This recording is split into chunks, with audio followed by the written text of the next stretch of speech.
Quem é o justificado?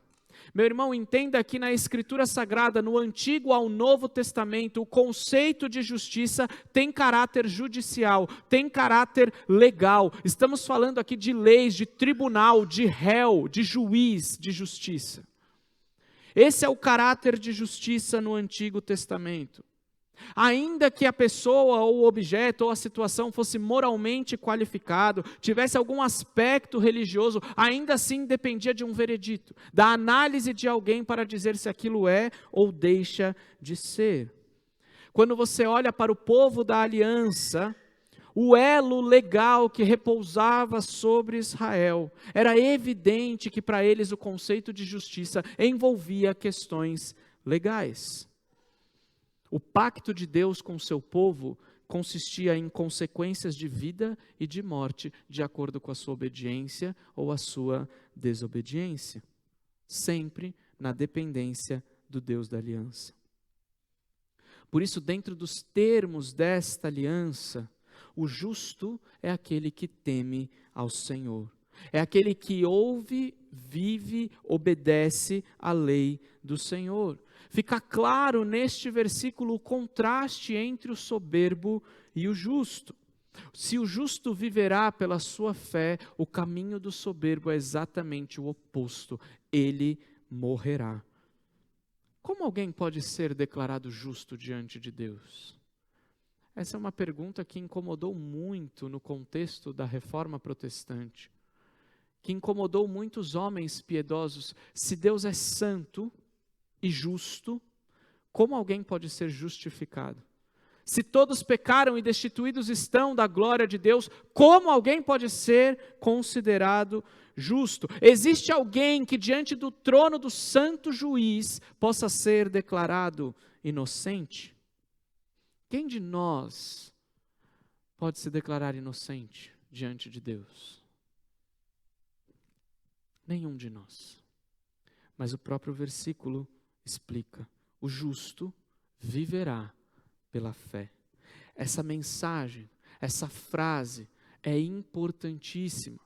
Ela é central no escopo da Escritura, ela é central no Evangelho da Graça. Paulo cita na sua carta aos Romanos a frase de Abacuque, ele cita novamente em Gálatas essa frase de Abacuque, o autor aos Hebreus cita na sua carta essa frase de Abacuque. A justificação pela fé é doutrina central. Todo o arcabouço doutrinário de Paulo ali em Romanos começa na defesa dessa doutrina.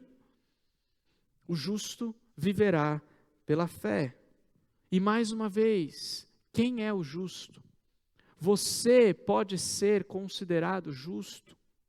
O justo, meu irmão, é o crente no Senhor que não é soberbo, que anda na retidão, que não anda no conselho dos ímpios, que não se detém no caminho dos pecadores, que não se assenta na roda dos escarnecedores. É aquele que tem prazer na lei do Senhor, que nela medita dia e noite, que não confia em si mesmo, que não bate no peito chamando toda a responsabilidade para si, como se tivesse poder nele mesmo, como se ele fosse autossuficiente. O justo é aquele que segue vivendo na dependência diária da graça de Deus. O justo é aquele que confia nas promessas de Deus. Esse é o Evangelho da graça, não em mim, mas em Cristo Jesus. Não pelas minhas obras, mas pela obra de Cristo Jesus. Não pelo meu mérito, mas pelos méritos de Cristo Jesus. Não pela minha justiça, mas pela justiça do Senhor nosso Salvador. É tudo por causa dele, porque dele, por meio dele, para ele são todas as coisas. Por isso que a glória é somente dele. Ninguém poderá chegar aos céus, ao trono de Deus e cumprimentar ao Senhor como se tivesse trabalhado em equipe pela sua própria salvação. Deus não divide a glória dele com ninguém. Essas são as características do justo. Mas essas características não são inerentes, não são naturais do ser humano. Não há chance de justificação por parte do homem. A justificação é somente pela fé. Muitos se perguntam, como que os crentes do Antigo Testamento foram salvos se Jesus ainda não tinha vindo? Se Jesus ainda não tinha morrido? Da mesma forma que nós somos salvos hoje, pela fé na promessa. Eles criam na promessa. E que promessa é essa? A promessa de um descendente. A promessa de um filho que viria e esmagaria a cabeça da serpente. Um filho que se manifestou para desfazer as obras do diabo. Este filho, este descendente, essa promessa em Gênesis 3,15, que vai se desenrolando e progredindo até a manifestação do próprio Filho de Deus, é por crer nessa promessa que os nossos irmãos do Antigo Testamento foram salvos e estão hoje desfrutando da presença de Deus. Da mesma forma, nós não vimos o Cristo nascer e morrer, mas pela fé nós cremos que Ele o fez.